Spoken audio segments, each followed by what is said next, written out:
चलिए बेटा, यूनिट 9 में चैप्टर 33 आप पढ़ रहे हैं, दैट इज एनवायरमेंटल इश्यूज। और यहाँ पर आपको बताया गया कि 4 ऐसे इश्यू हैं जो हमें सीधे अफेक्ट करते हैं और इन चारों मुद्दों के बारे में यहाँ पर हम बात करेंगे। तो 4 इश्यू जो आपको बताया गया उनके नाम एक बार फिर से जान लीजिए। Pollution, global warming, ozone layer, deforestation.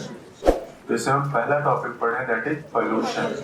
और पोल्यूशन में पढ़ रहे हैं एयर पोल्यूशन के बारे में। कल आपने देखा कि एयर पोल्यूशन का कारण क्या है। अगर मेट्रो सिटी की बात करें तो ऑटोमोबाइल एग्जॉस्ट, गाड़ियों से निकलने वाला धुआं सबसे मुख्य कारण, क्योंकि यहाँ फैक्ट्रीज तो है नहीं, कोई चिमनी है नहीं यहाँ पर, तो यहाँ पर ऑटोमोबाइल एग्जॉस्ट सबसे मुख्य कारण पोल्यूशन का। तो इसे कंट्रोल करने का एक तरीका आपको पढ़ाया जाएगा। एक केस स्टडी है दिल्ली की, जिसके बारे में आज हम डिस्कस करेंगे। इस चैप्टर में कई केस स्टडीज आपको पढ़नी। तो पहली केस स्टडी हम पढ़ने जा रहे हैं यहाँ पर दिल्ली की। टॉपिक हमारा है कंट्रोलिंग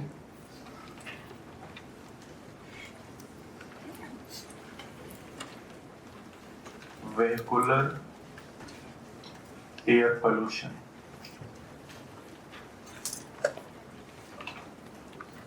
मतलब व्हीकल के द्वारा, गाड़ियों के द्वारा जो एयर पोल्यूशन होता है उसे हम कैसे कंट्रोल कर सकते हैं, इसकी case study. This is a case study of Delhi, A case study of Delhi.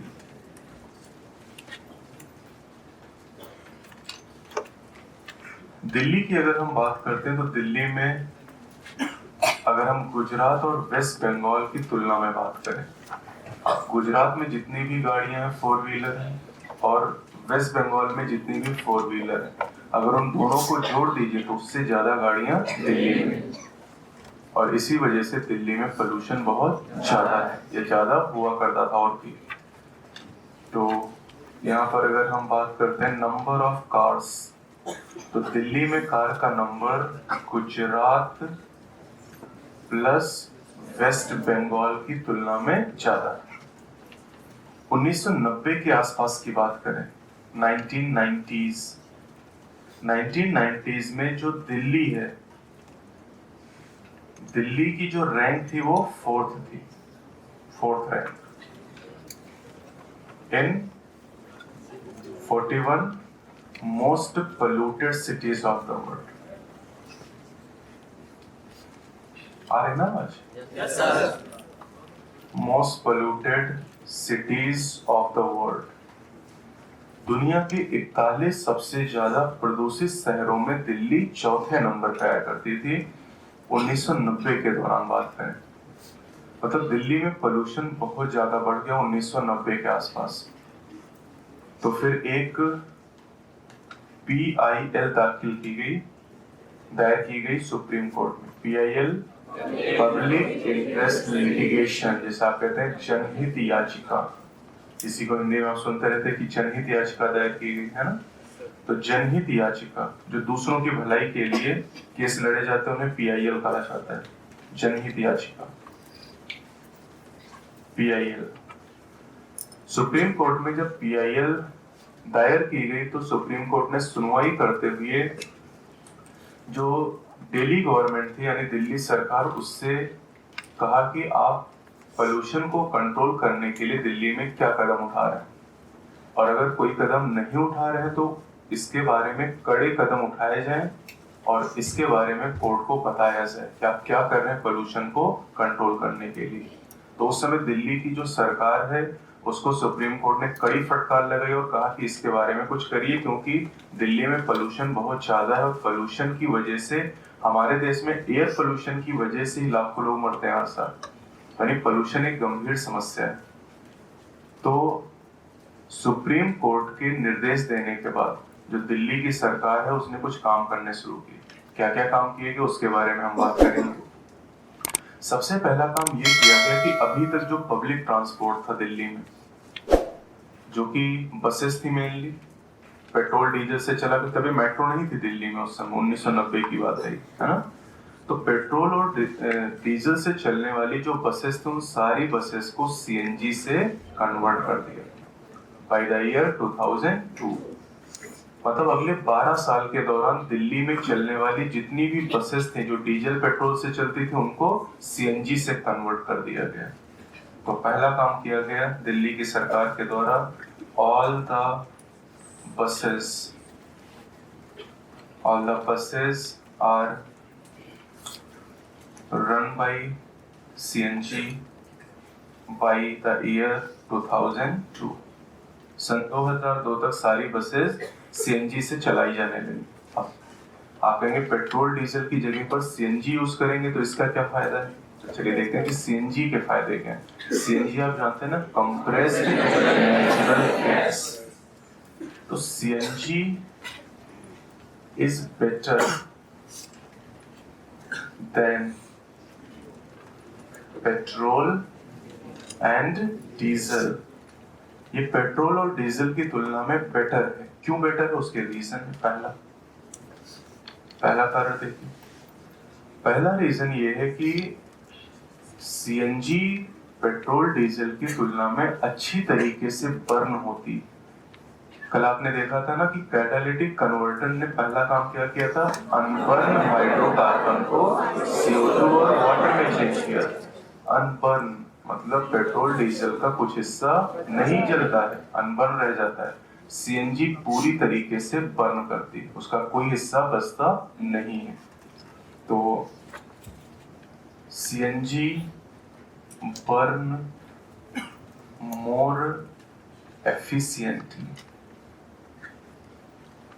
ये ज्यादा इफिशिएंटली बर्न होती है पेट्रोल और डीजल की तुलना में। इसका मतलब है कि ये ज्यादा एनर्जी भी प्रोवाइड करेगी इंजन को और इससे एवरेज भी बढ़िया होगा। मतलब पेट्रोल और डीजल का अगर आप यूज करते हैं अपनी गाड़ी में तो उससे गाड़ी का एवरेज कम होगा।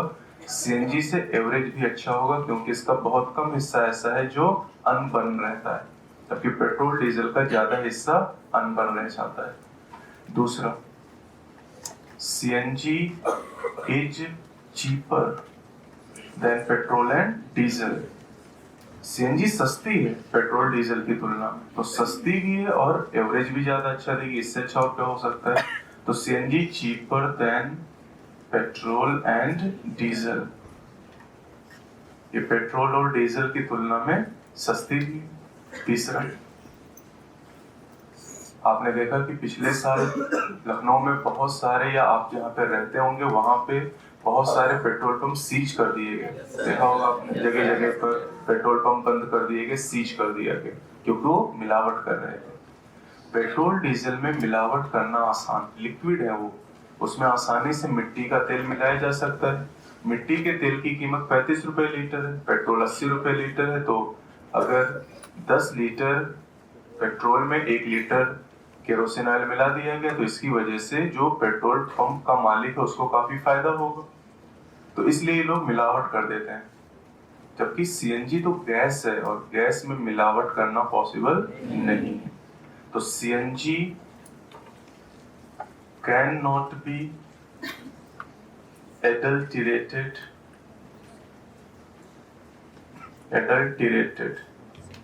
मतलब सीएनजी में मिलावट नहीं की जा सकती, एडल्टरेशन नहीं किया जा सकता है, जबकि पेट्रोल डीजल में आसानी से मिलावट हो सकती। तो ये भी फायदा है कि सीएनजी में कोई मिलावट नहीं होगी तो आपके इंजन को कोई नुकसान नहीं होगा और आपको जो पैसा दे रहे हैं उसकी पूरी कीमत आपको मिल जाएगी। चौथा, पेट्रोल और डीजल आसानी से चोर चुरा सकते हैं, है ना। जैसे आपकी बाइक में पेट्रोल डीजल है और कोई भी उसमें से बाइक निकाल कर पेट्रोल डीजल निकाल सकता है, लेकिन ये तो गैस है, इसको कोई चुरा नहीं सकता है। तो सीएनजी और पेट्रोल डीजल चुराता कौन? जान पहचान वाला हो है ना। जब कॉलेज लाइफ में आप पहुंचोगे ना तब पता चलेगा। आप पेट्रोल टैंक पे जाओगे वो 20 रुपए पेट्रोल डालोगे। उतना ही पेट्रोल उस समय डलवाते हैं जिससे हम बस एक जगह से दूसरी जगह कैसे भी पहुंच जाएं बस, है ना। तो सीएनजी कैन नॉट बी, क्योंकि अगर आप ज्यादा उसमें पेट्रोल डलवा दोगे तो कोई ना कोई मांग के ले जाएगा, और वो ले जाएगा तो भरवा के थोड़ी दे जाएगा। तो बस ऐसे ही होते हैं, है ना। और फिर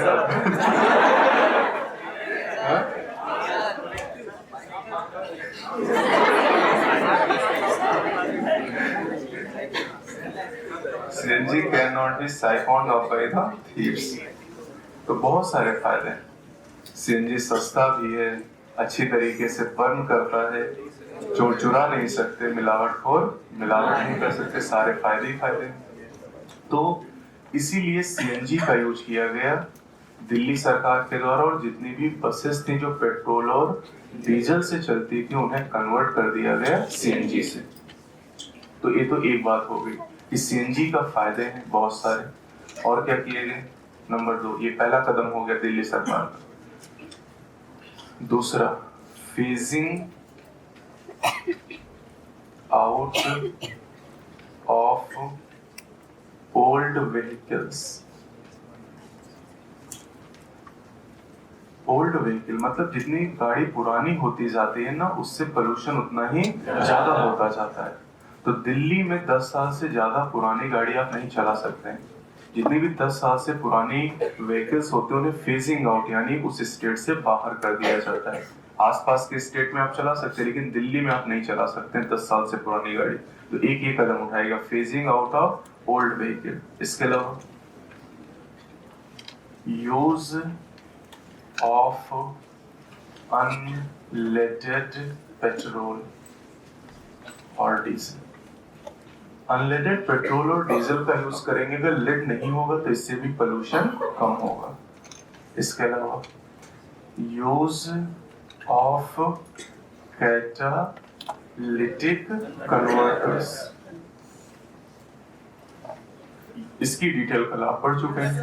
यानी कैटालिटिक कन्वर्टर का यूज किया गया, और कैटालिटिक कन्वर्टर का यूज करने की वजह से जो पोल्यूशन होता है उसको कम करने में काफी मदद मिलती है। Use of low sulphur petrol and diesel.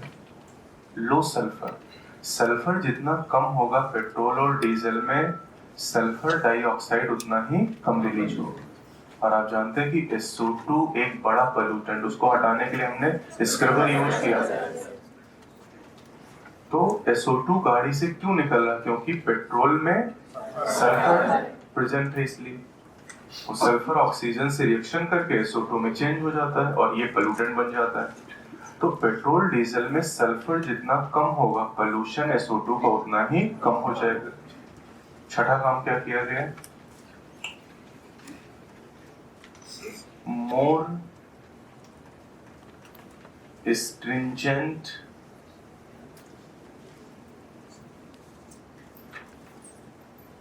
Norms,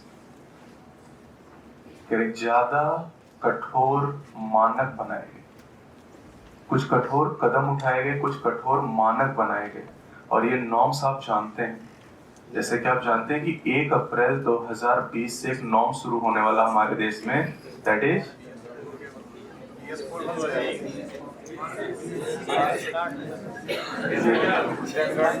ये हमारे देश के युवा हैं, इनको कोरोना के बारे में पता है, लेकिन इनको ये नहीं पता है कि 1 अप्रैल से हमारे देश में, पूरे देश में कौन सा नॉर्म लागू होने वाला है। That is Bharat stage 6। अभी क्या चल रहा है? भारत स्टेज 4 चल रहा है।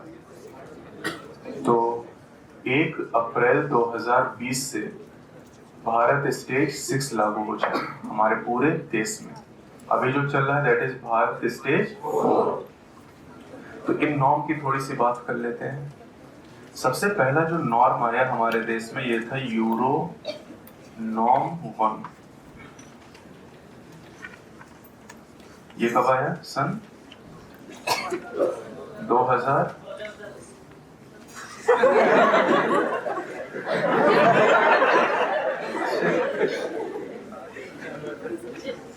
दूसरा है Euro norm 2, that is equivalent to Bharat stage 2।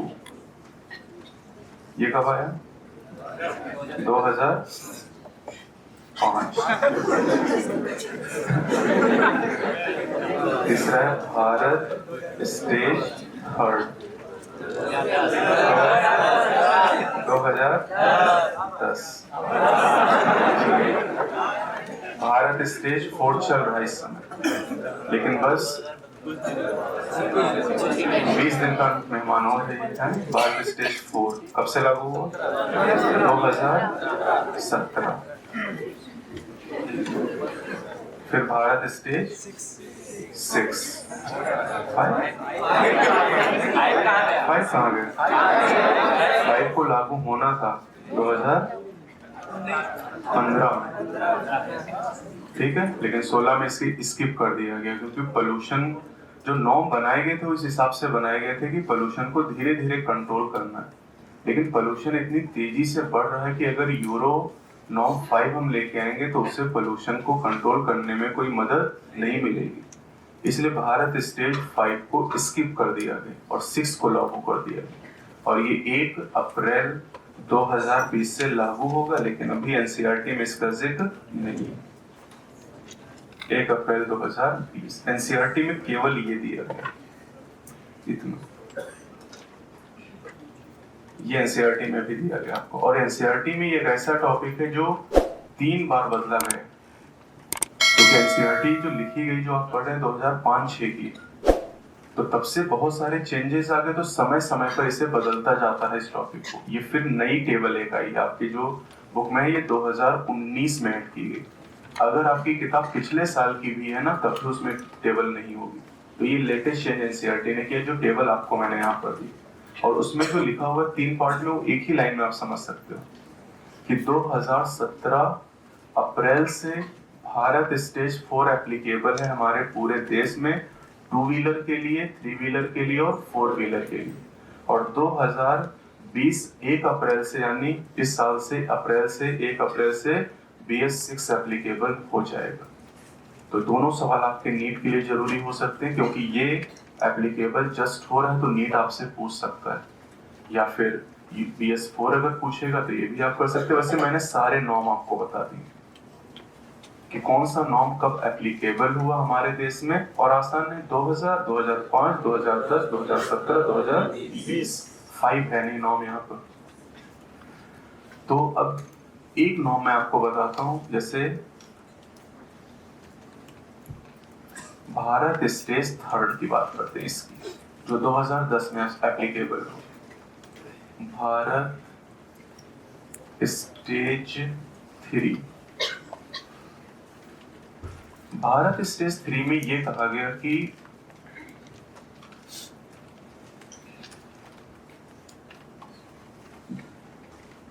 Norm क्यों बनाए गए थे? Use of low sulphur petrol और डीजल, हमें सल्फर की मात्रा को कम करनी। तो भारत स्टेज 3 में क्या एम रखा गया? यहाँ पर ये गोल रखा गया कि जो सल्फर कंटेंट है, सल्फर की जो मात्रा है, सल्फर की मात्रा को पेट्रोल में कितना करेंगे? 150 ppm, 150 ppm पार्ट पर मिलियन, मतलब 1 मिलियन 10 लाख हिस्से में सल्फर कितना होगा? 150 हिस्सा। और डीजल में इसकी मात्रा कितने? 350 ppm। ये उद्देश्य रखा गया क्योंकि भारत स्टेज 3 के पहले सल्फर की मात्रा पेट्रोल डीजल में ज्यादा हुआ करती थी। जितना ज्यादा सल्फर होगा पोल्यूशन उतना ही ज्यादा होगा। तो एम ये रखा गया भारत स्टेज 3 में कि सल्फर का कंटेंट पेट्रोल डीजल में कम करेंगे। डेटा याद करना है आपको। साथ ही साथ एरोमेटिक हाइड्रोकार्बन, एरोमेटिक हाइड्रोकार्बन, आप देखते हैं पेट्रोल और डीजल में एक स्मेल है, और स्मेल का कारण क्या है? Aromatic hydrocarbons. और एरोमेटिक हाइड्रोकार्बन्स को कहा गया कितना करेंगे? 42%। ये भारत स्टेज 3 का गोल था, लक्ष्य था। और साथ ही साथ ये भी कहा गया कि धीरे धीरे हम आगे जो स्टेजेस आएंगी 4, 5, 6, इनके द्वारा हम धीरे धीरे सल्फर की मात्रा को घटाते जाएंगे और कितना लेके जाएंगे 50 ppm तक। तो गोल ये रखा गया कि धीरे धीरे सल्फर की मात्रा को रिड्यूस करके इस कंटेंट को हम पहुंचाएंगे कहां तक 50 ppm तक।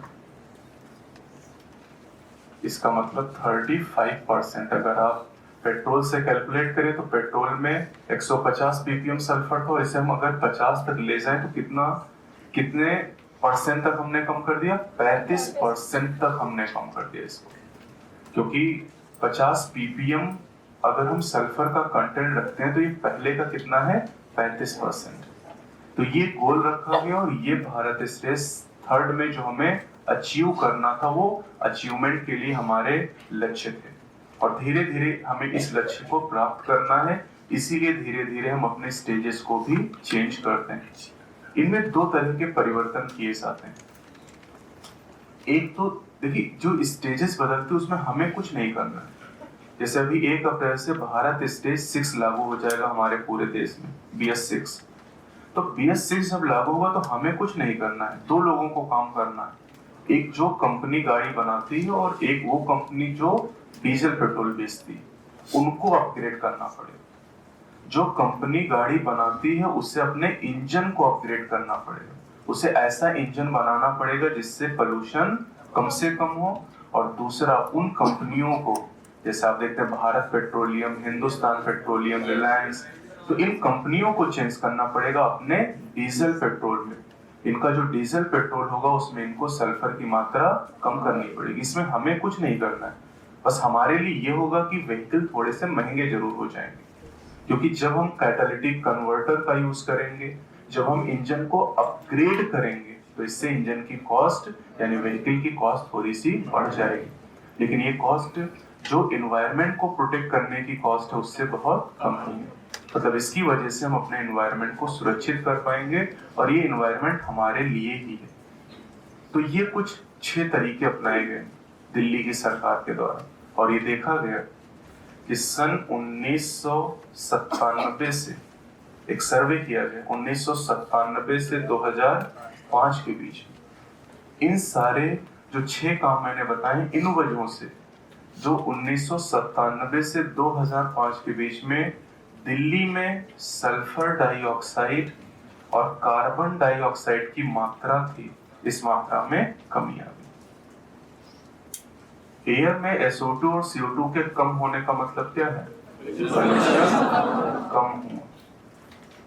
तो इन उपायों की वजह से जो दिल्ली की सरकार है उसने पोल्यूशन को कंट्रोल कर लिया, उसमें कमी कर ली और इसलिए केस स्टडी आपको पढ़ाएगी कि इस तरह के कदम उठा के हम वेहिकुलर एयर पोल्यूशन को कम कर सकते हैं। यानी गाड़ियों से निकलने वाला जो धुआं है उससे होने वाला जो पोल्यूशन है उसे हम कम कर सकते हैं। तो यहाँ पर सबसे जो इम्पोर्टेंट टॉपिक है वो भारत स्टेज है।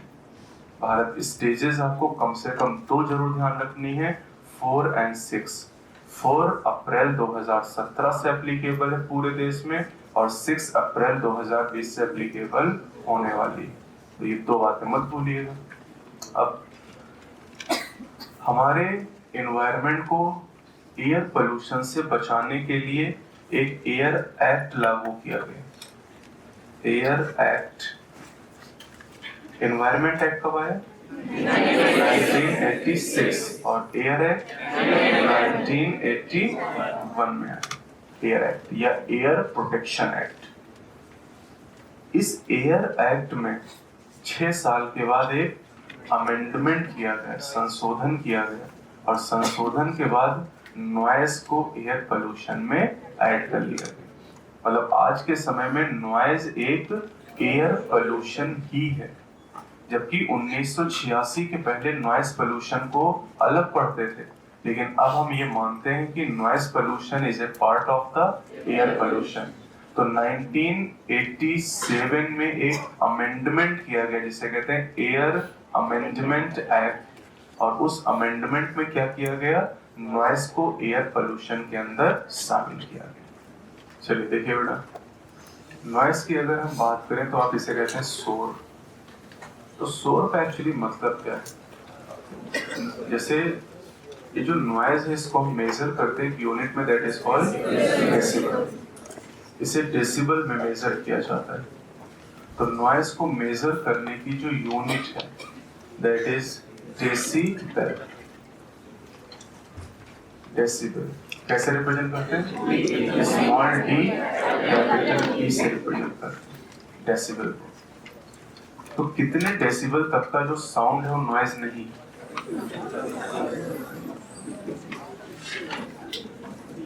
कितना साउंड का लेवल नॉइज नहीं है? हाँ, करीब 75 से 80 डेसिबल। 75 से 80 डेसिबल तक का जो साउंड होगा वो आपको अच्छा लगे, अच्छी फीलिंग आपको आएगी।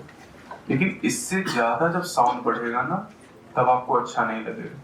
और जब साउंड का लेवल आपको अच्छा ना लगे मतलब वो नॉइज है।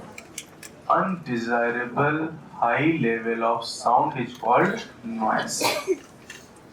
मतलब साउंड का वो लेवल जो आपके कानों को अच्छा नहीं लग रहा उसी को हम नॉइज या शोरगुल कहते हैं। तो अनडिजायरेबल, कल ये टर्म तो मैंने आपको बताया था अनडिजायरेबल। पोल्यूशन की डेफिनेशन में भी हमने यूज किया था ये वर्ड, है ना, अनडिजायरेबल चेंज, है ना। तो undesirable high level of sound is called noise.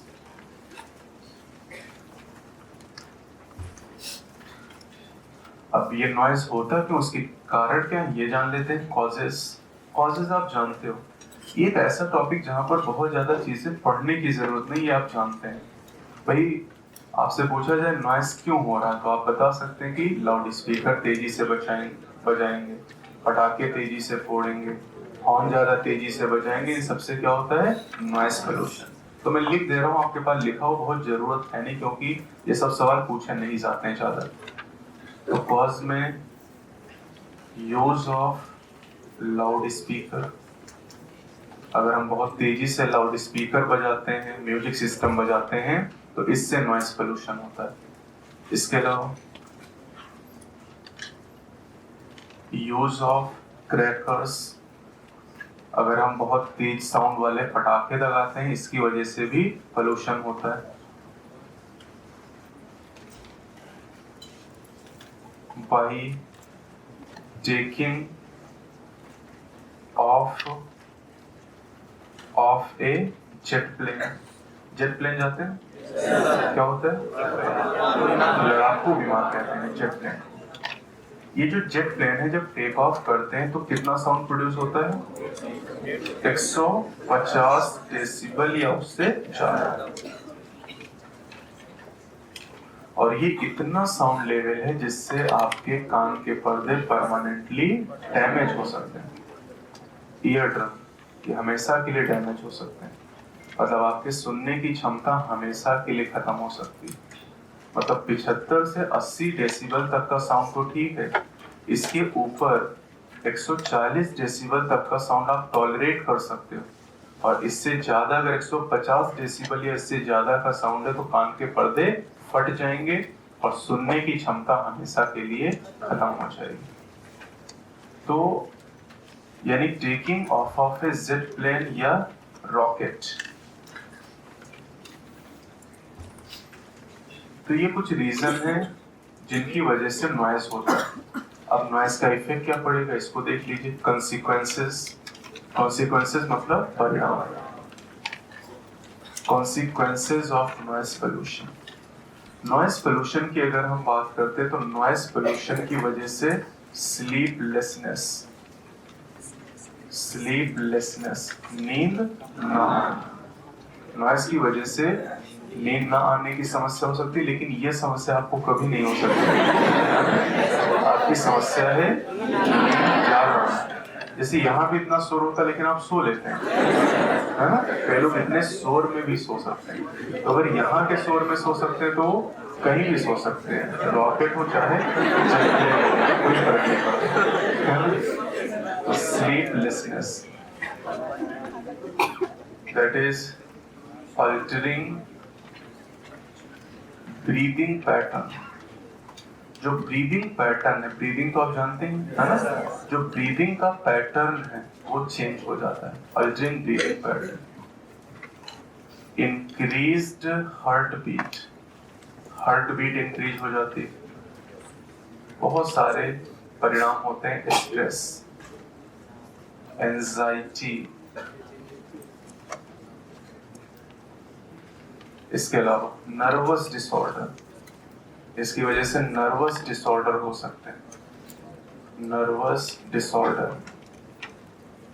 Dilation of प्यूपिल,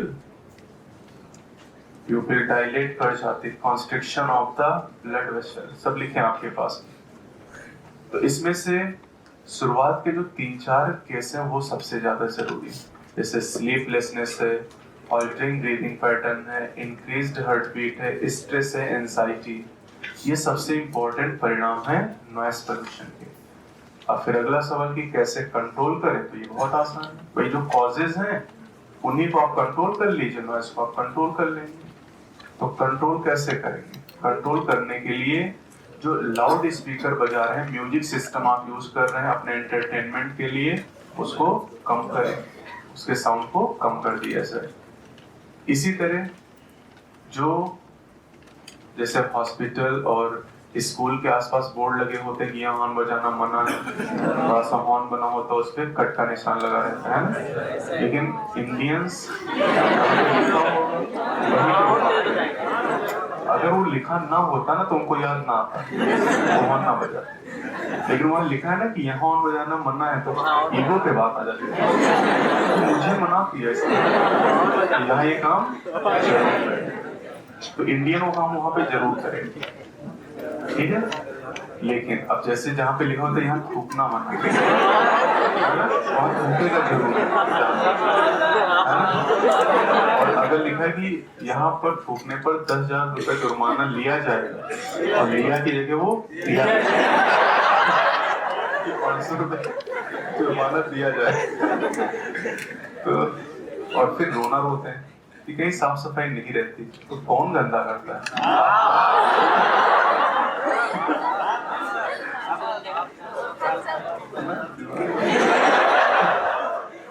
बहुत मजा आ रही है ना। अभी इसमें एक पॉइंट पूछ ले तो नहीं बता पाओगे, कैसे कंट्रोल करना है?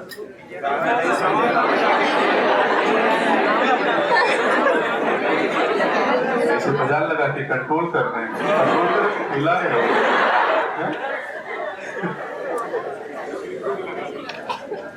जैसे बहुत सारे क्रैकर्स ऐसे होते हैं जिनमें जो साउंड होता है बहुत तेज होता है, तो करें कि इनमें एक लिमिट बना दी जाए कि इतने लिमिट से ज्यादा आवाज करने वाले पटाखे कंपनी ना बनाए। जब कंपनी बनाएगी नहीं तो लोग कैसे यूज करेंगे? तो परमिसिबल मतलब परमिशन दी जाए कि इससे ज्यादा डेसिबल के साउंड वाले पटाखे आप नहीं बना सकते हैं। तो permissible sound level of crackers, crackers मतलब पटाखा, ठीक है। दूसरा permissible sound level of horns, जो हॉर्न्स गाड़ियों में लगाए जाते हैं उसमें भी एक साउंड लेवल निर्धारित कर दिया जाए कि इससे ज्यादा डेसिबल का हॉर्न ना बजे, क्योंकि तो इससे भी लोगों को डिस्टर्बेंस होता। पता चला जा रहे हैं स्कूटी से और हॉर्न बजाए तो लोग डर गए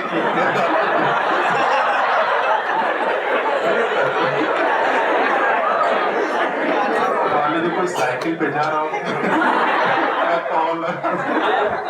तो ये गलत चीज है ना, प्रोडक्शन होना है।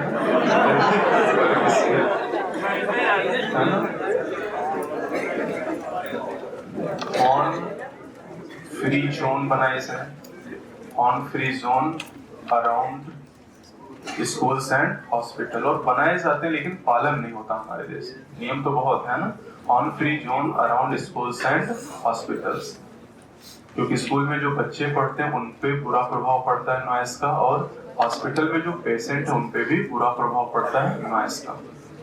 तो ऑन फ्री जोन बनाए जाए, और सबसे जरूरी चीज ये है कि उनका पालन कराया जाए। मतलब नॉर्म तो है हमारे देश में लेकिन उनका पालन नहीं किया जाता है। तो ये पालन कराया जाए। और साथ ही साथ जैसे आजकल एक चीज का पालन तो हो रहा है कि शादियों में जो लाउड स्पीकर है ना वो 10 बजे है ना, 7 बजे से नाच रहे हैं अभी एक गाना और बजवाना और वही 10 बजे के बाद जरूर बजवाना। तो उसमें हर शादी में आप देखिए बवाल होता ही है ना, क्योंकि उस दिन ऐसा एकदम आपकी रोब होती है आपको लगता है आपकी सब कुछ है, बजाएगा कैसे नहीं, 4 लोग आपकी चंगू मुंगू हो गया, चंगू मुंगू है और कल्लू गए हो तो दिखाता है कि भाई ये डीएम का आदेश है। क्योंकि आजकल ये जो लाउड स्पीकर बजाने के लिए इसके लिए पहले परमिशन भी लेनी पड़ती है, तभी शादी में डीजे बज सकता है ना, वरना डीजे वाले बाबू कितना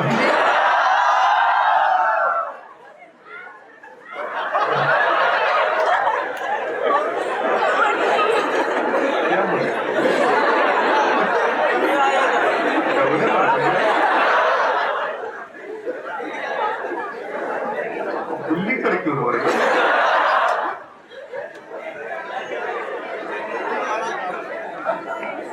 Time after which loudspeaker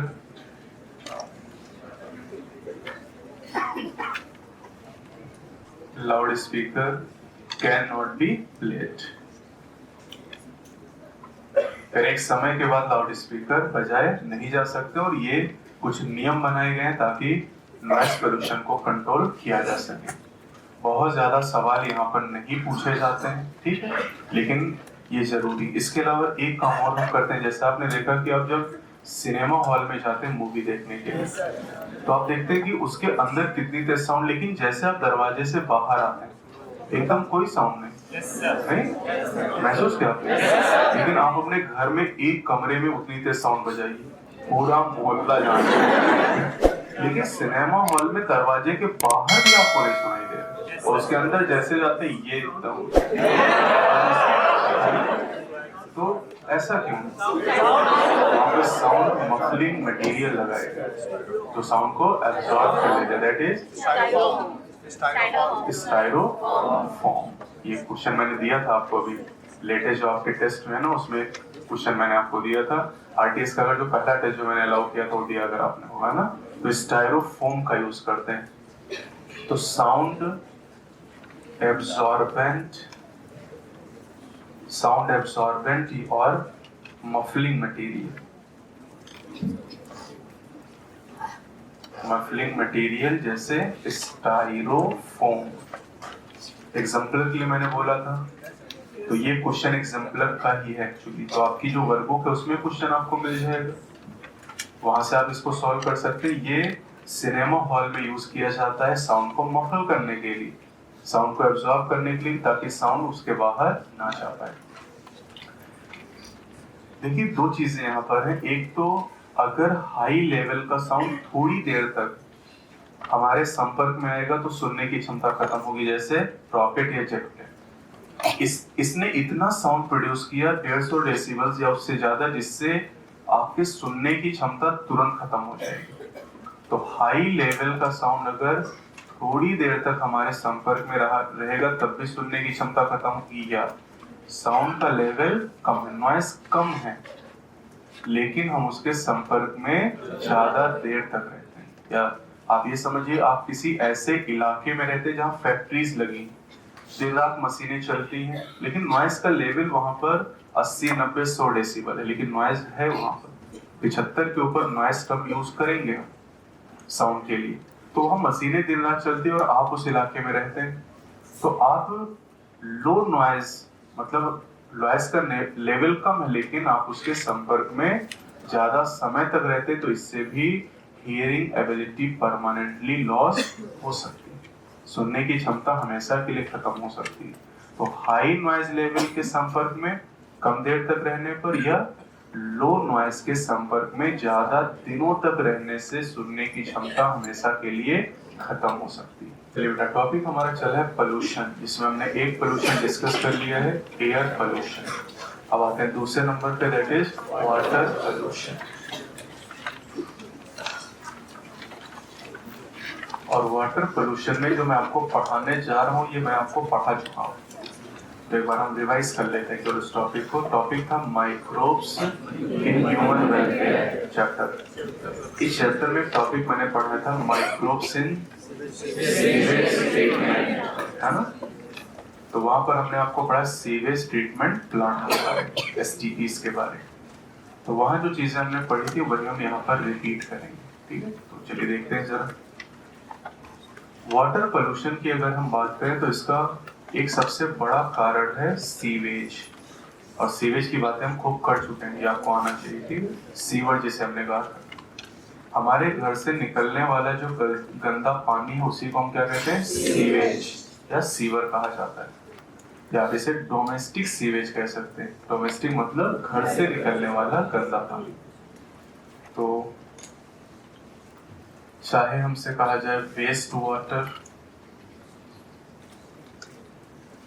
या फिर हमसे कहा जाए डोमेस्टिक सीवेज, सब एक ही तरह से हम आंसर करेंगे, डोमेस्टिक सीवेज। अब आपको बताना क्योंकि आप पढ़ चुके हैं वेस्ट वाटर में या डोमेस्टिक सीवेज में कितनी तरह की इम्प्योरिटीज होती है। 3 तरह की इम्प्योरिटीज होती है। तो वेस्ट वाटर या डोमेस्टिक सीवेज के कितने पार्ट हैं, कितने पार्ट, 2 पार्ट। पहला वाटर और दूसरा इम्प्योरिटीज।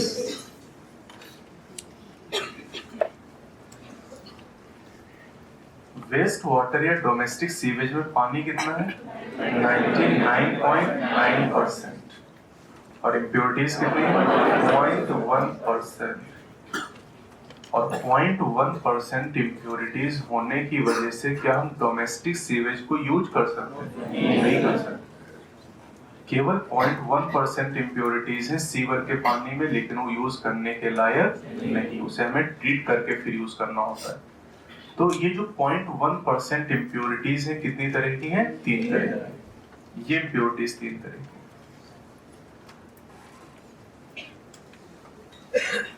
सबसे पहली that is colloidal, colloidal matter. Colloidal matter ये सब मैंने आपको फिगर बना के समझाया था। ये यहीं पर फिगर बनाया था, मैंने कहा था कुछ इम्प्योरिटीज ऊपर तैरती रहती है, जैसे paper, fibre, polythene, faecal matter. तो ये सब क्या हो गए, कोलोइडल मैटर या कोलोइडल इम्प्योरिटीज। तो इसमें पेपर आ जाएंगे, फाइबर, पेपर में जैसे टिश्यू पेपर हो गया है ना, फाइबर्स हो जाएंगे। इसके अलावा फीकल मैटर।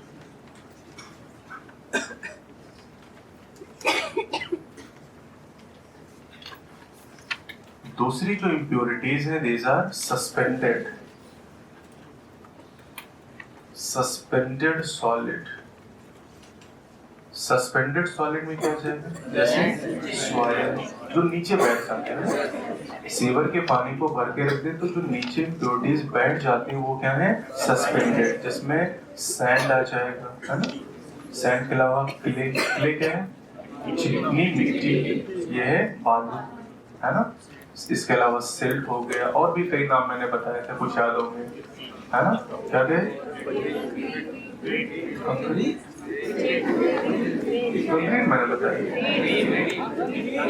ग्रेट पेबल्स नहीं याद आ रहा, चलो माफ करिए। तो जिसको याद आ रहा है तो कंक्रीट कौन यहाँ से आ जाएगा, तो कंक्रीट ये छत बनी हुई कंक्रीट से, कंक्रीट आ जाएगा उसमें, सीवर में, हाँ सीवर में कंक्रीट आ जाएगा। और तीसरा कुछ इम्प्योरिटीज पानी में घुल जाए। तो जैसे ये डोमेस्टिक सीवेज है तो इसमें कुछ इम्प्योरिटीज, ये पानी है, कुछ इम्प्योरिटीज घुल गई, कुछ इम्प्योरिटीज नीचे बैठ गई, कुछ इम्प्योरिटीज तैर रही। तैरने वाली कोलोइडल, जो नीचे बैठ गई सस्पेंडेड, और जो घुल गई वो डिसॉल्व्ड इम्प्योरिटीज। Dissolve impurities. अब डिसॉल्व इम्प्योरिटीज की बात करें तो इसमें न्यूट्रिएंट आ जाएंगे। न्यूट्रिएंट्स, न्यूट्रिएंट में जैसे नाइट्रेट, नाइट्रेट के अलावा फॉस्फेट, सल्फेट, हाँ बहुत सारे हैं, ठीक, वो तो अमोनिया आप देख के बता रहे हो ना। चलो, तो बहुत सारे वहाँ पर न्यूट्रिएंट मौजूद हैं। ये पूरा टॉपिक मैंने आपको पढ़ाया है कि कैसे इनको रिमूव करेंगे। अब आप मुझे बस ये बता दो कि इन तीनों इम्प्योरिटीज में से सबसे ज्यादा कठिन रिमूवल किसका है? डिसॉल्व को रिमूव करना सबसे कठिन काम है। क्योंकि अगर आप फिल्ट्रेशन करोगे तो कोलॉइडल मैटर खत्म हो जाएगा, सेडिमेंटेशन करोगे तो सस्पेंडेड सॉलिड खत्म हो जाएंगे। रिमूव करना सबसे कठिन काम है डिसॉल्व इम्प्योरिटीज। तो इन्हें रिमूव करना सबसे कठिन है, डिसॉल्व को। अब सोचिएगा, अगर हम इन इम्प्योरिटीज को सीधे बिना किसी ट्रीटमेंट के अगर हम इस डोमेस्टिक सीवेज को नदी में डाल दें तो क्या होगा? नदी का पानी पॉल्यूटेड हो जाएगा। That is called water pollution. इससे वाटर पोल्यूशन हो जाएगा। तो अगर हम बिना ट्रीटमेंट के डोमेस्टिक सीवेज को सीधे नदियों में, नहरों में, तालाबों में, झीलों में प्रवाहित कर दे तो इससे वाटर पोल्यूशन हो जाता है। और एक टर्म मैंने और सिखाया था, बीओटी। बीओटी में और ऑर्गेनिक मैटर में कैसा रिलेशन? यानी अगर किसी वाटर का बीओटी ज्यादा है तो उसका पोल्यूटिव पोटेंशियल ज्यादा होगा। जितना ज्यादा बीओटी उतना ज्यादा वो पोल्यूशन कॉज करेगा। तो बीओडी की डेफिनेशन भी मैंने बताई थी ऐसे कि 1 लीटर पानी में जितना ऑर्गेनिक मैटर है उसे ऑक्सीडाइज करने के लिए माइक्रो ऑर्गेनिक जितना ऑक्सीजन कंज्यूम करेंगे उस ऑक्सीजन की मात्रा को बीओडी कहते हैं। बीओडी का full form chemical oxygen demand. तो ये सब मैं पढ़ा चुका हूँ। ठीक, अब जरा देखते हैं, एक ग्राफ से मैं आपको समझाऊंगा। ये ग्राफ है जहां पर 2 एक्सिस हैं, y and x। y axis क्या है? कंसंट्रेशन। और जो x एक्सिस है ये है डायरेक्शन ऑफ फ्लो।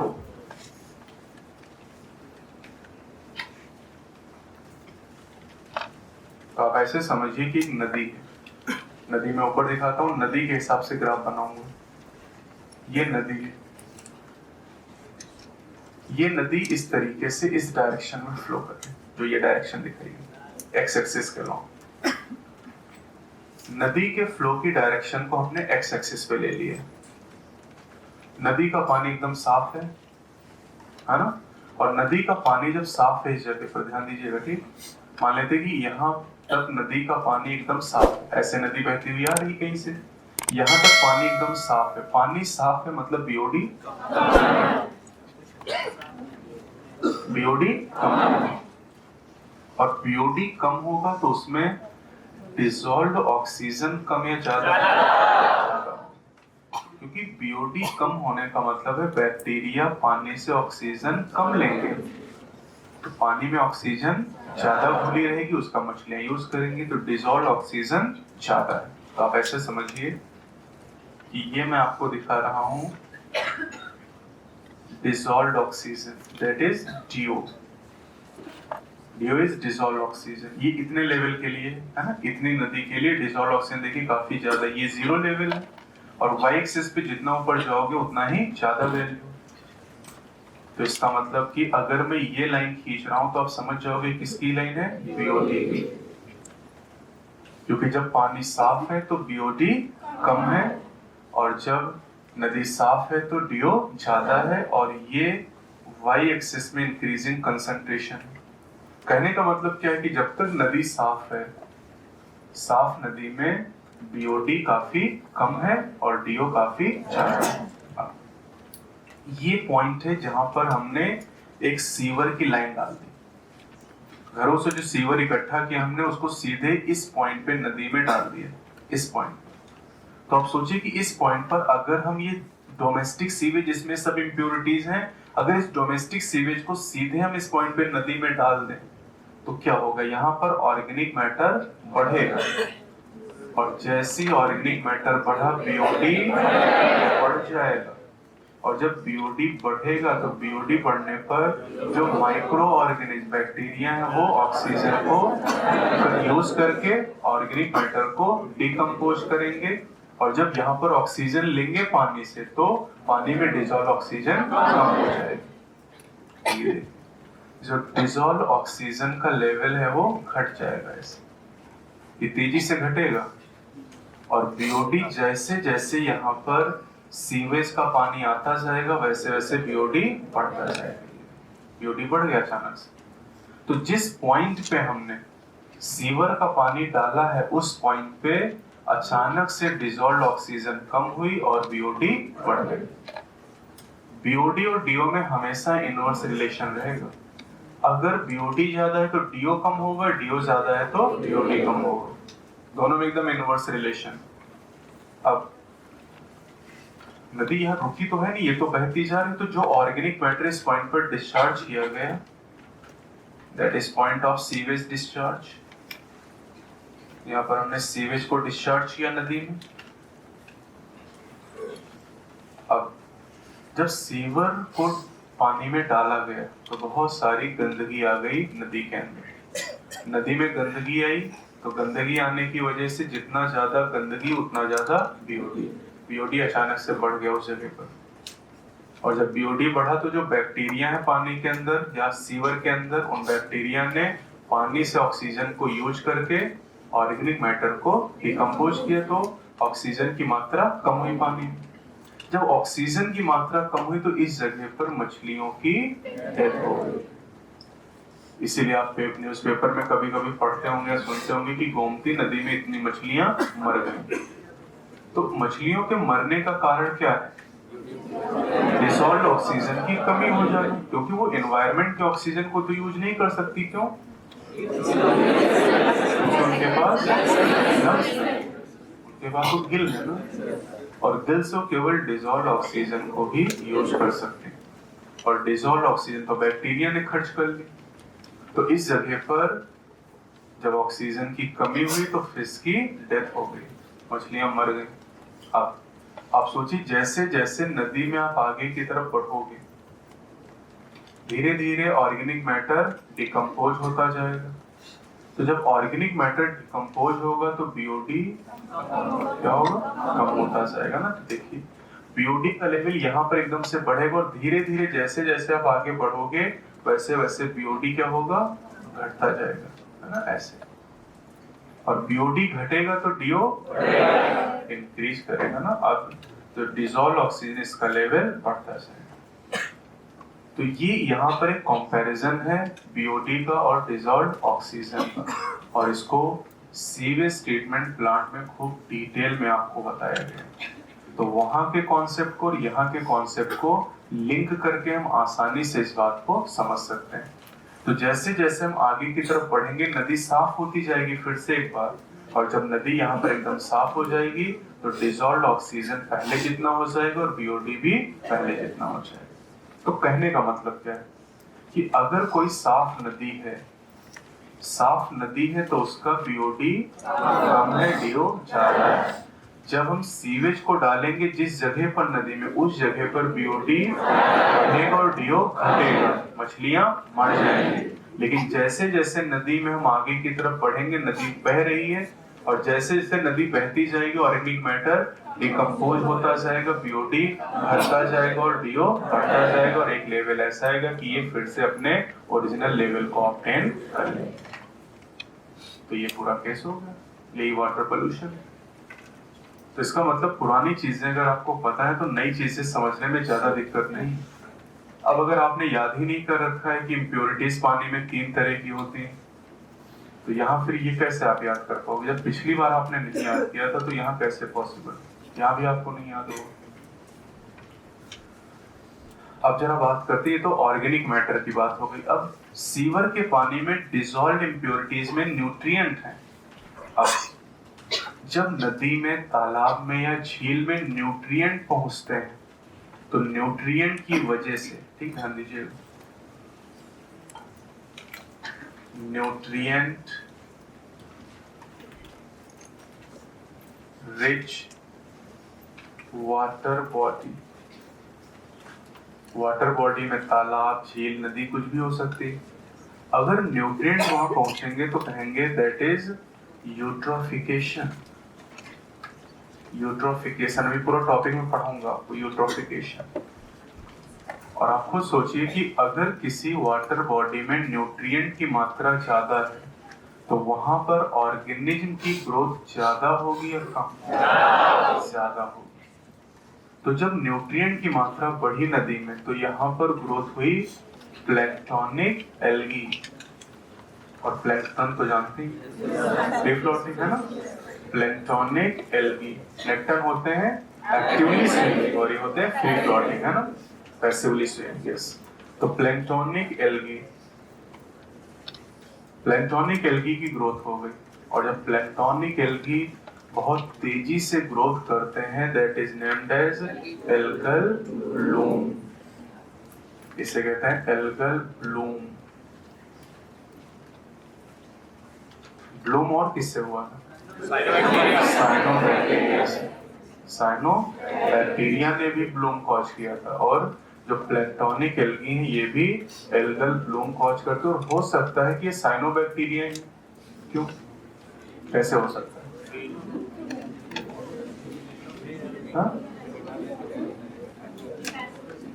हाँ, क्योंकि पैसिव है इसलिए। प्लैंक्टोनिक पैसिव है और आपने पढ़ा कि साइनोबैक्टीरिया में कोई लोकोमोटरी ऑर्गन नहीं, तो हो सकता है साइनोबैक्टीरिया की बात हो रही है। तो मोनेरा किंगडम में जाके देखिएगा, वहां मैंने आपको पढ़ाया है कि जब साइनोबैक्टीरिया एक्सेसिव ग्रोथ करते हैं, और एक्सेसिव ग्रोथ कब करते हैं? जब न्यूट्रिएंट ज्यादा होते हैं। तो एक्सेसिव ग्रोथ करते हैं और एल्गल ब्लूम कॉज करते हैं। गांव में आपने देखा होगा कुछ तालाब ऐसे होते हैं जिनका पानी एकदम साफ क्लियर, लेकिन कुछ तालाब ऐसे होते जिसमें गांव का गंदा पानी जाता है, नालियां जाती हैं। उसका आप देखते हैं कि उस तालाब की क्वालिटी बहुत खराब हो गई। उसके पास से आप निकलते हैं, आपको दुर्गंध आती है। साथ ही साथ उस तालाब के ऊपर आपको पूरा ग्रीन कलर का स्कम नजर आता है ना, जिसे आप गाँव में काई के नाम से कहते हैं। ग्रीन कलर का पूरा उसके ऊपर एक लेयर जम जाती है, दैट इज एल्गल ब्लूम। और क्या एल्गल ब्लूम की वजह से वो पानी यूज करने लायक है? नहीं रहेगा, टॉक्सिक हो गया हो। जिस तालाब में पहले जानवर नहाते थे, पानी पीते थे, अब उसे प्लैंक्टोनिक एल्गी ने, एल्गल ब्लूम ने बर्बाद कर दिया, टॉक्सिक हो गया। ये प्लैंक्टोनिक एल्गी, एल्गल ब्लूम कई ऐसे टॉक्सिक सब्सटेंसेस रिलीज करते हैं जो ह्यूमन के लिए और हमारे पालतू जानवरों के लिए नुकसानदायक होते हैं। जैसे एक काम ऐसा और क्या था, रेड टाइड गोनियोलैक्स ने किया, वो भी टॉक्सिक रिलीज करता था ना, दैट इज सेक्सी टॉक्सिक। वैसे जो प्लैंक्टोनिक एल्गी है, जो एल्गल ब्लूम बनाते हैं, ये भी टॉक्सिक होते हैं। ये कई ऐसे केमिकल सिक्रीट करते हैं जो हमारे लिए और हमारे पालतू जानवरों के लिए नुकसानदायक हो सकते हैं। तो ये सब नुकसान है वाटर पोल्यूशन के। ये यूट्रोफिकेशन या एल्गल ब्लूम क्यों हो रहा है? क्योंकि हमने सीवर का पानी डाला। अगर न्यूट्रिएंट की मात्रा ना बढ़ती तो ये प्लैंक्टोनिक एल्गी वहां पर एक्सेसिव ग्रोथ ना करते और ये पोल्यूशन ना होता। अब एक समस्या और होगी, जब न्यूट्रिएंट की मात्रा बढ़ेगी तो आइकॉर्निया भी तेजी से ग्रोथ करेगी। जलकुंभी उसी पानी में ग्रोथ करता है जहां पर न्यूट्रिएंट बहुत ज्यादा, क्योंकि आप जानते हो तेजी से मल्टीप्लाई करता है, और मल्टीप्लाई या ग्रोथ करने के लिए चाहिए एनर्जी, ज्यादा न्यूट्रिएंट चाहिए, और यहाँ पर न्यूट्रिएंट मौजूद है। अभी आपने पढ़ा न्यूट्रिएंट साइक्लिंग पिछले चैप्टर में, और न्यूट्रिएंट साइक्लिंग में आपने पढ़ा कि न्यूट्रिएंट साइक्लिंग पहला पॉइंट मैंने बताया कि न्यूट्रिएंट की जरूरत है बॉडी की ग्रोथ के लिए। तो अगर जलकुंभी को ज्यादा ग्रोथ करनी है तो न्यूट्रिएंट भी ज्यादा चाहिए, और यहाँ तो न्यूट्रिएंट खूब है। तो उस पानी में तेजी के साथ ग्रो करेंगे कौन? आइकॉर्निया, जलकुंभी। और जलकुंभी जल्दी पूरे वाटर बॉडी को कवर कर लेगी। और इसीलिए आप जानते हैं कि जलकुंभी को हमारे देश में क्यों लाया गया था? Lovely flower and leaves. तो Eichhornia crassipes, that is water hyacinth. Water hyacinth कहां से लाया गया इसे? साउथ अमेरिका से। इसे साउथ अमेरिका से लाया गया। क्यों लाया गया? for their lovely flowers, for their lovely flowers and shape of leaves, shape of leaves, पत्तियों के शेप की वजह से और इसके खूबसूरत फूलों की वजह से। फूलों का कलर मौ कलर, मौ का मतलब ब्लू। लेकिन ये याद तो करना पड़ेगा ना, क्योंकि एनसीईआरटी लिख रहा है ना, तो मौ पूछ लेगा तब क्या करोगे? मौ colour flower and shape of leaf. और फिर आपने पढ़ा पिछले चैप्टर में, याद करिए, This Iconia Crassipus is alien species in West। और वहाँ मैंने ये भी तो बताया था, this is world most problematic aquatic weed, ये दुनिया की सबसे खतरनाक खरपतवार है। और ये किस पानी में ग्रो करती है? जहाँ पर न्यूट्रिएंट बहुत ज्यादा हो। और न्यूट्रिएंट ज्यादा क्यों हुई है? वाटर पोल्यूशन की वजह से। तो जल कुंभी के ज्यादा ग्रो करने का रीजन एक वाटर पोल्यूशन भी है। जो पोल्यूटेड वाटर बॉडी होंगी वहां जलकुंभी आसानी से ग्रो करके इकोसिस्टम को तहस नहस कर देगी। और इस जलकुंभी ने सबसे ज्यादा तबाही मचाई, इसलिए इसे कहते हैं टेरर ऑफ बंगाल। तो इस बारे में खूब बातें हो चुकी हैं कई बार, टेरर ऑफ बंगाल। और ये ग्रो कैसे करती है? ये ग्रो करती है या मल्टीप्लाई करती है। तो कई जगह इसके टॉपिक को हमने पढ़ा मॉर्फोलॉजी से लेके आज तक। आज इसका टॉपिक पूरा हो गया, अब ये नहीं है। चलिए अब आते हैं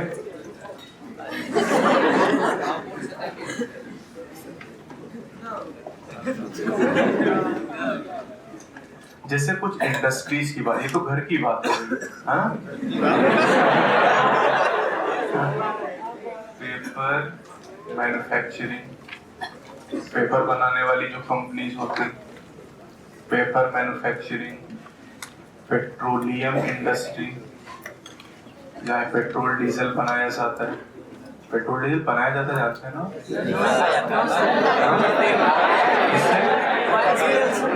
किससे क्रूड ऑयल, है ना, कच्चा तेल कहते हैं उसे। क्रूड ऑयल से पेट्रोलियम, जो भी पेट्रोलियम प्रोडक्ट है, पेट्रोल, डीजल, गैसोलीन, है ना, इसके अलावा जो ग्रीस जिसे आप कहते हो, है ना, इसके अलावा मिट्टी का तेल, केरोसिन ऑयल, ये सब उसी से तैयार किया जाता है।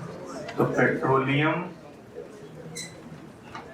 प्रोसेसिंग, पेट्रोलियम के अलावा मेटल एक्सट्रैक्शन। मेटल एक्सट्रैक्शन, आप जानते हैं कि जो मेटल है ये ओर के फॉर्म में पाए जाते हैं, है ना, और ओर से मेटल को एक्सट्रैक्ट किया था, मेटलर्जी कहते हैं। तो इन सभी इंडस्ट्रीज, ठीक, इन सभी इंडस्ट्रीज में, इन फैक्ट्रियों से जो पानी निकलता है, उस पानी में हैवी मेटल भी घुले रहते हैं, हैवी मेटल। और हैवी मेटल बहुत ही खतरनाक होते हैं। हैवी मेटल कहते किसे, उसकी डेफिनेशन जान लीजिए। हैवी मेटल उसे कहते हैं जिसकी डेंसिटी ज्यादा हो, मोर देन 5 ग्राम पर सेंटीमीटर क्यूब। 5 ग्राम पर सेंटीमीटर क्यूब से अगर ज्यादा डेंसिटी है, ज्यादा घनत्व है मेटल का, तो उसे हैवी मेटल कहा जाएगा। और ये हैवी मेटल उस पानी में होते हैं जो पानी इन इंडस्ट्रीज से निकलता है। और अगर उस पानी को सीधे हमने नदियों में डाल दिया तो इसकी वजह से नदियों में हैवी मेटल पहुंच जाएंगे और इससे कई बीमारियां होंगी। जैसे हैवी मेटल के नाम में कुछ बताता हूँ, जैसे मरकरी, जैसे कॉपर, जैसे कैडमियम, जैसे लेड, ये हैवी मेटल। अब जैसे मरकरी है, इसकी वजह से कौन सी बीमारी हो जाती है? मिनीमाटा डिजीज। कैडमियम की वजह से इकाई नाम की डिजीज हो जाती है। तो ये हैवी मेटल है ये जिस पानी में, अगर उस पानी को मछली यूज करेगी तो मछली में मरकरी पहुंच जाएगा, और इस मछली को अगर कोई पर्सन खाएगा तो उसको मिनीमाटा डिजीज हो जाएगी। मिनीमाटा डिजीज हुई सबसे पहले जापान के लोगों। जापान में एक लेक थी जिसका नाम था मिनीमाटा, और मिनीमाटा लेक में जो मछलियां थी उनको मरकरी मिल गया पानी से, उन्होंने मरकरी को यूज कर लिया और उन मछलियों को जिन्होंने खाया, जिस पर्सन ने, उनको ये बीमारी हो गई। तो इसका मतलब हैवी मेटल हमारे स्वास्थ्य के लिए बहुत ही खतरनाक है। तो अगर हम डोमेस्टिक सीवेज को या इंडस्ट्रियल सीवेज को सीधे नदियों में डाल देते बिना ट्रीटमेंट के, तो इसकी वजह से बीमारियां बहुत सारी फैलेंगी। आप सोचिए, पानी की वजह से कई सारी बीमारियां फैलती, जैसे जॉइंटिस। जॉइंटिस किसकी वजह से? पानी की वजह से। टाइफाइड किसकी वजह से? पानी की वजह से। इसके अलावा कॉलेरा किसकी वजह से? पानी की वजह से। या अगर आप बात करते हैं टिटनेस, किसकी वजह से? पानी की वजह से। मतलब ये सब पानी की वजह से हो रहा है। मतलब वाटर बॉर्न डिजीज आप कह सकते हैं, जैसे सर्दी जुकाम एयर बॉर्न, हाँ। लेकिन टाइफाइड की बात करें तो कंटामिनेटेड निमोनिया, जॉन्डिस, है ना। ये सब ऐसी बीमारियां हैं जो पानी से फैलती, और इस बारे में ह्यूमन हेल्थ एंड डिजीज में हम बात कर रहे हैं। तो ये कुछ पॉइंट हो गए वाटर पोल्यूशन के लिए। अभी टॉपिक कंप्लीट नहीं हुआ है, लेकिन इस टॉपिक में नई बातें बहुत कम आपको पता चली। जैसे हैवी मेटल, ये एक नया पॉइंट आपको पता चला, बाकी ज्यादातर पॉइंट आपके लिए पुराने हैं। ये ग्राफ आपको मैंने समझाया जो केवल नया था, बाकी ज्यादातर पॉइंट आपके लिए पुराने ही हैं। एयर पोल्यूशन में केस स्टडी आपको पढ़ाई गई जो कि दिल्ली की थी। वाटर पोल्यूशन में भी केस स्टडी हम पढ़ेंगे वेस्ट वाटर ट्रीटमेंट के लिए, जो कि ली गई है अमेरिका से। तो देखते हैं जरा,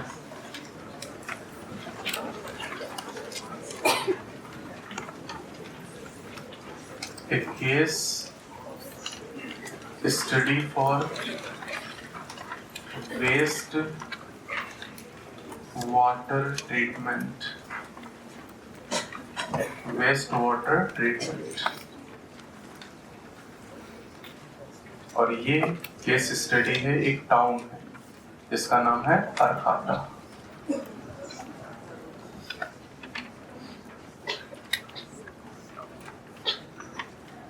अरकाटा टाउन ऑफ कैलिफोर्निया, और कैलिफोर्निया शहर है अमेरिका, यूएसए।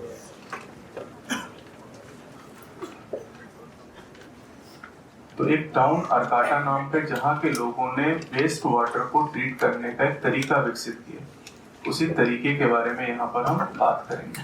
ठीक, तो देखिएगा जरा। अरकाटा मार्स के लोगों ने, या अरकाटा टाउन के जो लोग थे, उन्होंने वेस्ट वाटर को ट्रीट करने का एक नया तरीका विकसित किया। यहाँ पर ट्रीटमेंट के लिए 2 स्टेजेस बनाई गई। वेस्ट वाटर ट्रीटमेंट की 2 स्टेजेस बनाई गई, 2 स्टेजेस। जो पहली स्टेज यहाँ पर, फर्स्ट स्टेज, और एक है सेकेंड स्टेज। पहली स्टेज में कुछ नया नहीं किया गया, वही चीजें जो हम पहले से जानते हैं, जो हम पहले से करते आ रहे थे। यानी फर्स्ट स्टेज में वही सारी चीजें, फिल्ट्रेशन, है ना। फिल्ट्रेशन से क्या हटा देंगे? इम्प्योरिटीज। सेडिमेंटेशन से सस्पेंडेड सॉलिड हटा देंगे, सेडिमेंटेशन। और तीसरा क्लोरीन ट्रीटमेंट। क्लोरीन ट्रीटमेंट, इससे क्या रिमूव कर देंगे? क्या? माइक्रोबियस। इससे हम पैथोजेनिक बैक्टीरिया को रिमूव कर देंगे। तो इससे तो ये सारी चीजें हमने रिमूव कर दी, बचा क्या? हैवी मेटल बच गए, हैवी मेटल बच गए, है ना। न्यूट्रिएंट वो बचे रहेंगे। अब उनको सेकंड स्टेज में रिमूव करेंगे। और सेकंड स्टेज में इन्होंने क्या किया? सेकंड स्टेज को कहते हैं innovative approach. Innovative, innovative approach. Innovative का मतलब नवीन, ये नया तरीका था। ये तो दुनिया कर ही रही, ये तो हमने पढ़ा ही है सीवेज ट्रीटमेंट प्लांट में, बस क्लोरीन ट्रीटमेंट नहीं पढ़ा था, है ना। ये नया तरीका। तो इस नए तरीके में क्या किया गया? देखिए, एक एरिया खेत लिया गया, मान लीजिए और इस खेत का एरिया कितना है? 60 हेक्टेयर। 60 hectare marshland. 60 हेक्टेयर का एक एरिया लिया गया। इस एरिया को 6 हिस्सों में डिवाइड कर दिया गया।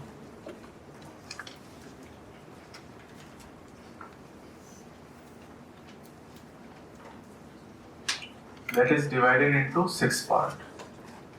6 हिस्सों में डिवाइड करने के बाद इन हिस्सों में वो दिया गया बैक्टीरिया को, एल्गी को, फंजाई को, प्लांट को। बैक्टीरिया, एल्गी, फंजाई, प्लांट, इन सबको इन खेतों में बो दिया गया, ग्रो करा दिया गया। अब पहली स्टेज के बाद ये पानी था गंदा, उसको हमने ट्रीट किया पहली स्टेज में, और पहली स्टेज में ट्रीटमेंट करने के बाद हमने पानी को इन खेतों में डाल दिया। अब ये जो पानी हम यहाँ डाले, इस पानी के अंदर क्या बचे हैं? हैवी मेटल्स, जिनको रिमूव करना सबसे कठिन काम है। तो यहाँ पर बचे हैं हैवी मेटल। हैवी मेटल अभी आपने पढ़ लिया। अब जब इस पानी को यहाँ से पास किया गया, तो जैसे जैसे पानी आगे जाएगा धीरे धीरे, वैसे वैसे जो बैक्टीरिया हैं, एल्गी हैं, फंजाई हैं, प्लांट हैं, ये इन हैवी मेटल को या तो एब्जॉर्ब कर लेंगे या उन्हें न्यूट्रलाइज कर देंगे। एब्जॉर्ब कर लेंगे, न्यूट्रलाइज कर लेंगे या एसिमिलेट कर लेंगे। एसिमिलेशन आपने पढ़ा, अपनी एक्टिविटी के लिए खर्च कर लेंगे। तो कुछ भी कर लें, हैवी मेटल को चाहे एब्जॉर्ब करें, चाहे न्यूट्रलाइज करें, और चाहे एसिमिलेट कर लें, कुछ भी करें। जब यहाँ से पानी निकलेगा, पानी यहाँ से बहता हुआ आ रहा है ना, और जब पानी छठे मार्च से बाहर आएगा तो ये पानी पूरी तरीके से प्योर हो चुका है। That is pure water. अब इस प्योर वाटर को चाहे तो हम सिंचाई करने के लिए यूज कर लें, चाहे तो उस शहर की, उस टाउन की जो सप्लाई है वहां के लिए वापस भेज दें, और बिना किसी खर्च के। आप देख रहे हैं कोई हमें खर्च नहीं करना पड़ा, पानी को हमने खेतों में बहा दिया, ये पानी बहता हुआ जाएगा इन मार्सेस से और नेचुरली प्योर हो गए। और इस पानी में हैवी मेटल नहीं है, क्योंकि इन्हें हटाना सबसे कठिन काम था। तो ये एक नया अप्रोच है। अब धीरे धीरे ये जो एरिया था 60 हेक्टेयर का, ये एरिया एक सेंचुरी में चेंज हो गया। सेंचुरी जो कल ही पढ़ा, वाइल्ड लाइफ सेंचुरी, तो ये एक सेंचुरी में बदल गया। सेंचुरी में इसलिए बदल गया क्योंकि यहाँ बायोडाइवर्सिटी बढ़ गई। यहाँ जो हमने प्लांट ग्रो कराए थे इस एरिया में, उन प्लांट पे बहुत सारी चिड़िया के रहने लगी, मतलब बायोडाइवर्सिटी भी बढ़ने लगी इसकी वजह से। तो फायदे ही फायदे, मतलब पानी भी प्योर हो रहा है, बायोडाइवर्सिटी भी बढ़ रही है, और ये एक सेंचुरी में विकसित हो गया ये एक इलाका। मतलब यहाँ पर बहुत सारी डाइवर्सिटी भी विकसित हो गई। तो ये एक एडिशनल बेनिफिट और हो गया पानी को प्योर करने के साथ। अब ये इतना बढ़िया प्रोजेक्ट था तो इसकी देखरेख करना भी जरूरी था। तो अरकाटा में रहने वाले लोगों ने एक ग्रुप बनाया जिसे कहते हैं foam, FOAM, that is foam. Foam का फुल फॉर्म याद करना, देते friends of Arcata Marsh. Friends of Arcata Marsh. और ये जो फ्रेंड्स ऑफ अरकाटा मार्श हैं, ये इस प्रोजेक्ट की देख करते हैं। तो ये कहानी हो गई यहाँ पर case study of the waste water treatment. अब एक चीज और यहाँ पर याद रखनी है कि अरकाटा टाउन के जो निवासी थे, उन्होंने एक यूनिवर्सिटी के साइंटिस्ट के साथ मिलकर काम किया जिसका नाम आपको याद रखना है, that is Humboldt state university. Humboldt तो आ चुके हैं ना, है ना, स्पीशीज एरिया रिलेशन। तो हम्बोल्ट स्टेट यूनिवर्सिटी के वैज्ञानिकों के साथ मिलके अरकाटा टाउन के लोगों ने ये इनोवेटिव अप्रोच डेवलप किया और इससे बिना किसी खर्च के इन्होंने वेस्ट वाटर को ट्रीट कर दिया। अगला छोटा सा टॉपिक है इसी में, that is eco sand toilet. Eco sand toilets, ठीक। अब पहले इंट्रोडक्शन देख लेते हैं कि ये पढ़ क्यों रहे हैं। एनसीईआरटी क्या कहता है? हमारे घर से निकलने वाला जो सीवर का पानी है, सीवेज वाटर, वही मेट्रो सिटीज में पोल्यूशन का मुख्य कारण है। और ये सीवर का पानी जनरेट कब होता है? जब हम फ्लश करते हैं। जब भी हम फ्लश करते हैं तो कई लीटर, मतलब 8-10 लीटर पानी सीवेज में बदल जाता है। मतलब जो प्योर वाटर है, उस प्योर वाटर का 8-10 लीटर पानी हर बार फ्लश करने पर सीवर में बदल जाता है। यानी जितनी बार आप फ्लश करते हैं, मतलब आप करीब 5 लीटर से ज्यादा सीवर तैयार कर देते हैं। और फिर उस सीवर को ट्रीट करना बैक्टीरिया का काम है। फिर नगर निगम के द्वारा उसे और भी तरीकों से प्योर करके फिर आपके घर में सप्लाई किया जाता है।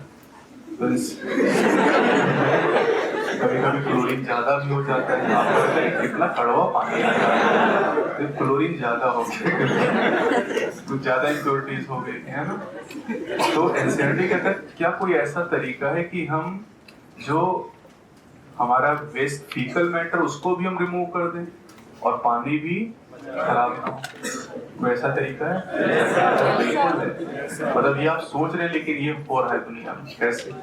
अब आपको टॉयलेट में नहीं जाना है, अब आप एक लोटा लेंगे, लोटा लेके आप खेत में जाएंगे और खेत में जाने के बाद पहले गड्ढा खोदेंगे। ये नहीं कि बस खेत में गए और शुरू करेंगे, आपको एक गड्ढा प्रॉपर बनाना है, ठीक है। और गड्ढा बनाने के बाद उसमें आपको छीछी करना है और छीछी करने के बाद उस गड्ढे को ढक देना। जो आपने किया उसमें पानी फेंक दिया। तो अब इसके फायदे ही फायदे। एक तो कि एक लोटा मतलब आधा लीटर पानी में आपका काम चल जाएगा। गाँव में तो लोग कब में भी काम चल जाएगा। एक लोटा लेके जाते 4 दोस्त।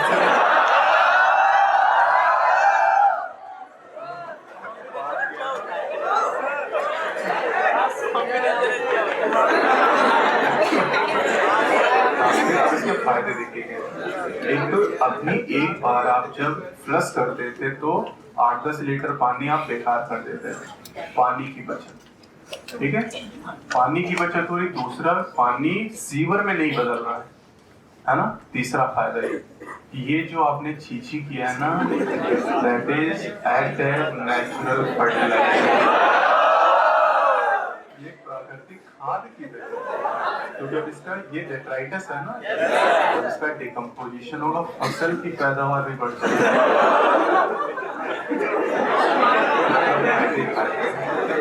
That is eco sand toilet. ये जो तरीका आपको मैंने बताया ना, ये है eco sand toilet. Eco sand toilet. तो अब की बार जैसे गांव में लोटा लेके आप निकले और कुछ कहाँ जा रहे हैं?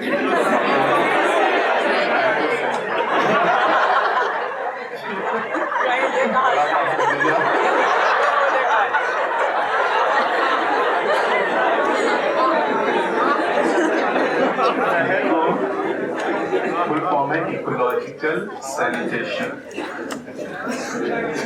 इकोलॉजिकल सैनिटेशन, यही से वर्ड बना है इको सैन। और ये यूज किए जा रहे हैं in some part of Kerala and. और केरला आप जानते हैं ना, हमारे देश का सबसे शिक्षित राज्य है। तो केरला के कुछ हिस्सों में और श्रीलंका में इको सैंड टॉयलेट यूज किए जा रहे हैं और इसके बेनिफिट मैंने आपको बता दिए। एक तो सीवेज कम से कम जनरेट होगा और जो आपका छीछी है that act as natural fertiliser, फसल की पैदावार भी बढ़ेगी, आपको भी ताजी हवा मिलेगी। लेकिन अभी फिलहाल हमारे देश में स्वच्छ भारत अभियान है ना, तो उसमें फिर ये काम आप ज्यादा कर नहीं सकते हैं। ठीक है, तो ये पढ़ने के लिए है, 2 पॉइंट मैंने बताया, ये याद करने के लिए। ठीक है, फिर एक छोटा सा टॉपिक है यहाँ पर, दैट इज बायो मैग्निफिकेशन।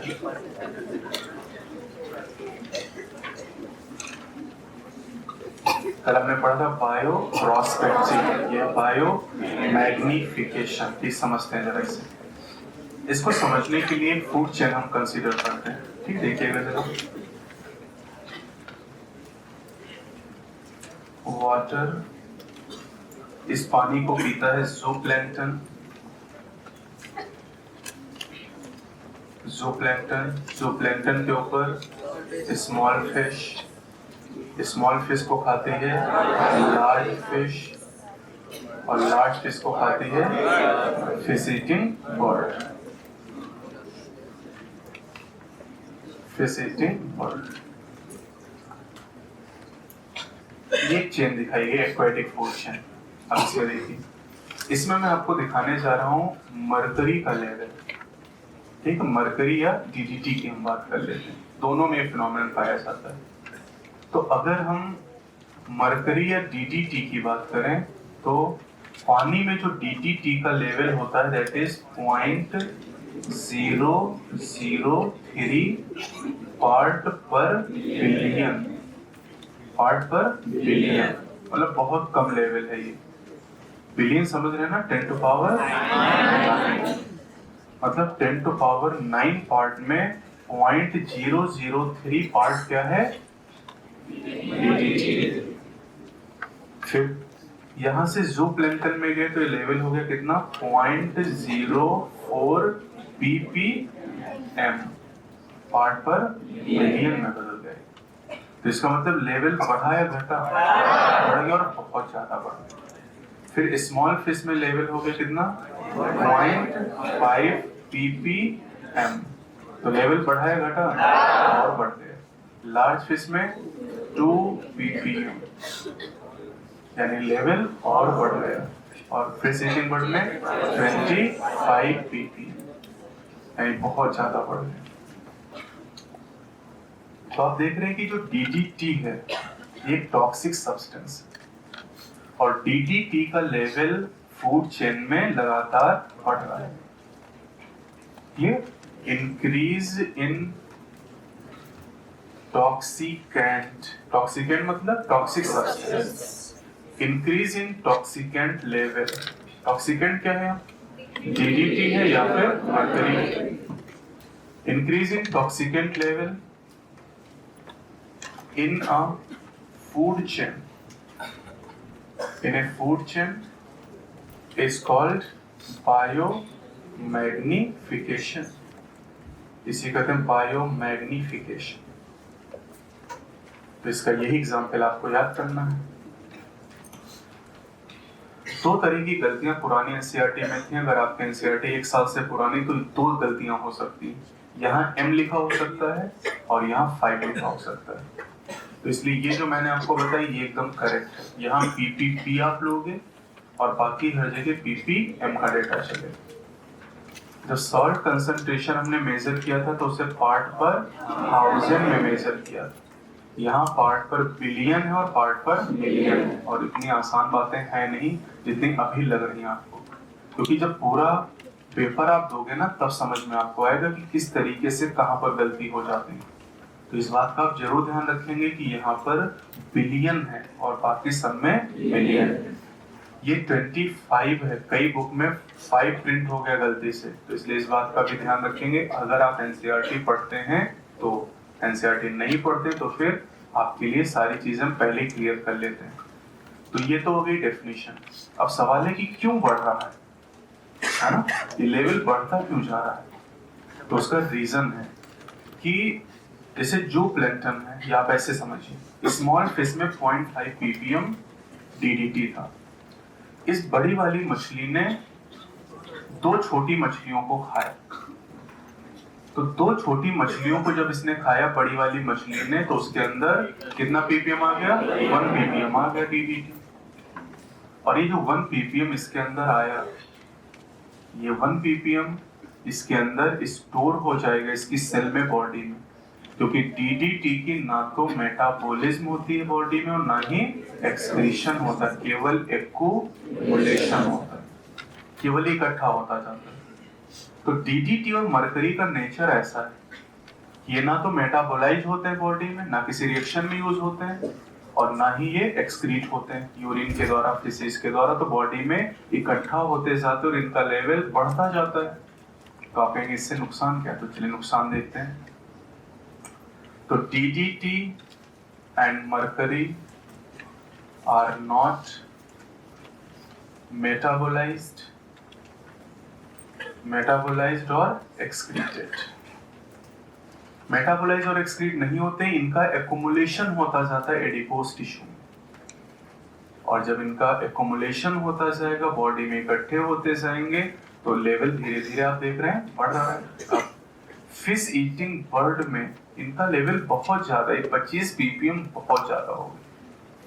और आप देखें चिड़िया की पॉपुलेशन घट रही है, उसका एक कारण ये बायोमैग्निफिकेशन इसका कारण, मछलियों की जो बर्ड की पॉपुलेशन इसका घटने का कारण, क्योंकि बर्ड में DDT का लेवल बहुत ज्यादा है। तो देखिए क्या होगा, high DDT level in bird, high DDT level in bird disturb calcium metabolism, calcium metabolism disturb हो गई चिड़िया में। और आप जानते हैं कि चिड़िया के जो अंडे होते हैं, उनका जो शेल है, कवच, किससे बना है? कैल्शियम से बना है ना। तो कवच कैल्शियम से बना और कैल्शियम की मेटाबॉलिज्म डिस्टर्ब हो गई, तो इससे क्या हुआ? इससे हुआ ये कि थिनिंग ऑफ एगशेल, जो अंडे का कवच है वो पतला हो गया, थिनिंग। और जब थिनिंग हो गया तो समय से पहले ही टूट जाएगा, बच्चा भी ग्रोथ नहीं कर पाया और कवच टूट गया, और कवच टूट गया तो बच्चा डेवलप नहीं होगा, बर्ड की पॉपुलेशन कम हो रही है।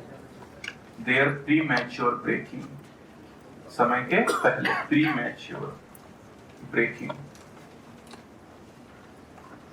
और प्रीमैच्योर ब्रेकिंग होगी तो बच्चा डेवलप नहीं होगा, and decline in bird population, decline in bird population. तो बर्ड की पॉपुलेशन घटने का कारण क्या है? बायोमैग्निफिकेशन। बायोमैग्निफिकेशन का कारण DDT और मरकरी, और DDT और मरकरी का कारण वाटर पोल्यूशन। भाई कहीं ना कहीं से तो ये DDT और मरकरी आ रहे हैं ना, और ये DDT मरकरी कहाँ से आ रहे हैं? इंडस्ट्री से।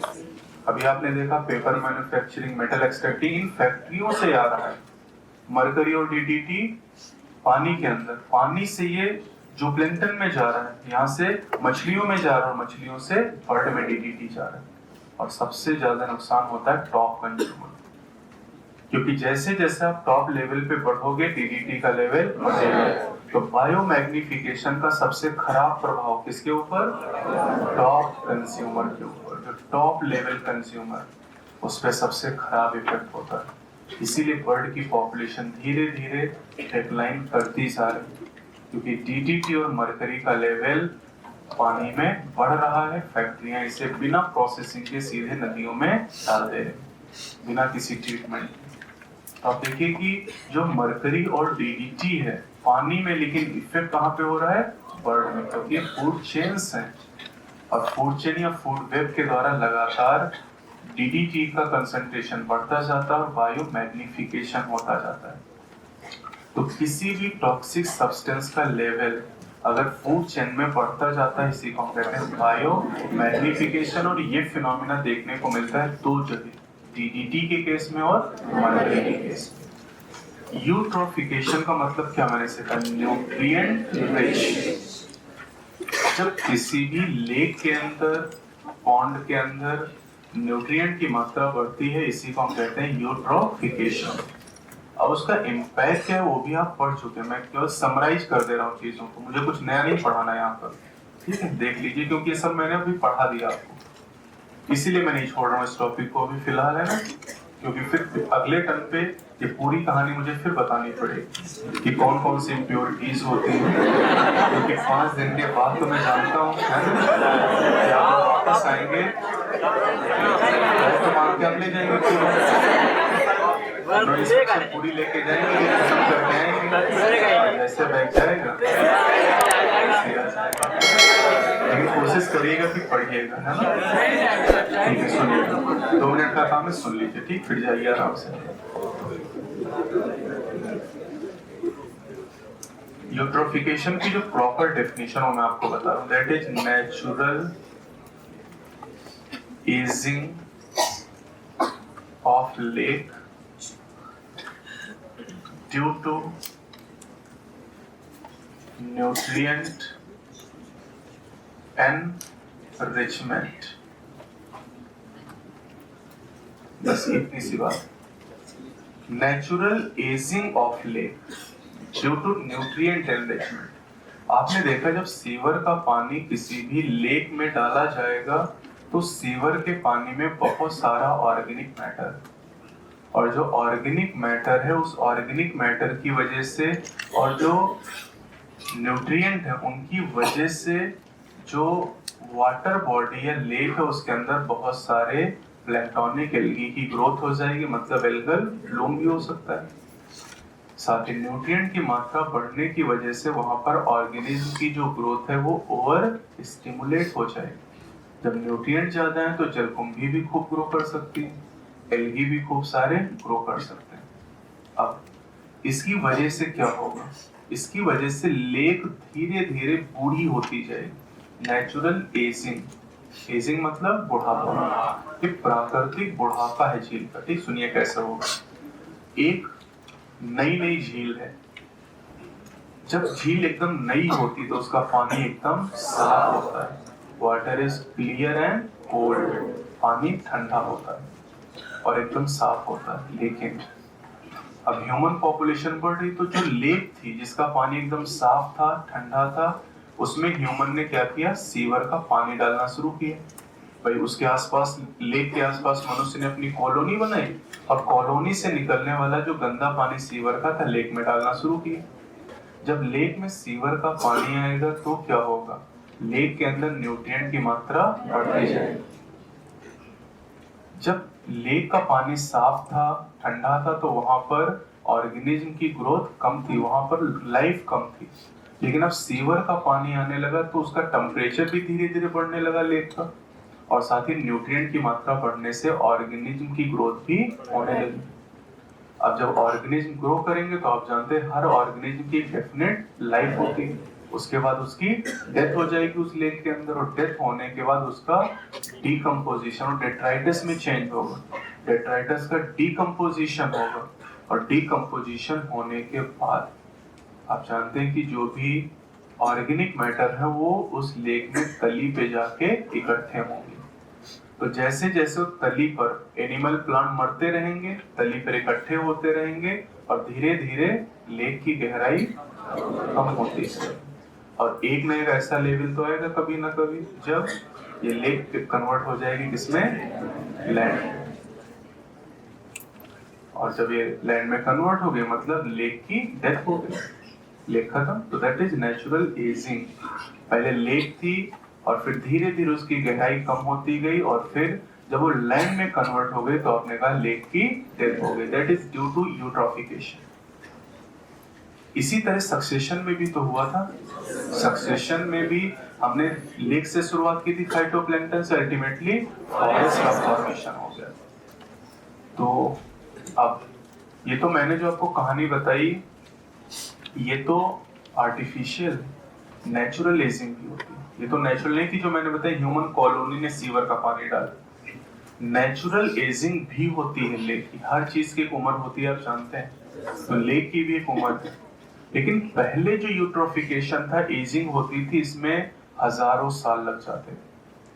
हजारों साल में एक लेक लैंड में कन्वर्ट होती थी। लेकिन अब चूंकि ह्यूमन की पॉपुलेशन बढ़ी, इसने हर जगह रहना शुरू किया, कॉलोनी बनानी शुरू की, और इसने अपने घर से निकलने वाले सीवर के पानी को झीलों में डालना शुरू किया, और झीलें तेजी के साथ यूट्रिफाइड हो गई। इनके अंदर बहुत ज़्यादा जल्दी यूट्रोफिकेशन हो गया, बहुत जल्दी ही इनके अंदर जो ऑर्गेनिज्म तो उनकी ग्रोथ हुई और ये जल्दी ही लैंड में कन्वर्ट हो गई। दैट इज कॉल्ड एसिलरेटेड और कल्चरल यूट्रोफिकेशन। तो हमारी एक्टिविटी की वजह से अगर किसी लेक को लैंड में कन्वर्ट किया जा रहा है, दैट इज कॉल्ड एसिलरेटेड और कल्चरल यूट्रोफिकेशन।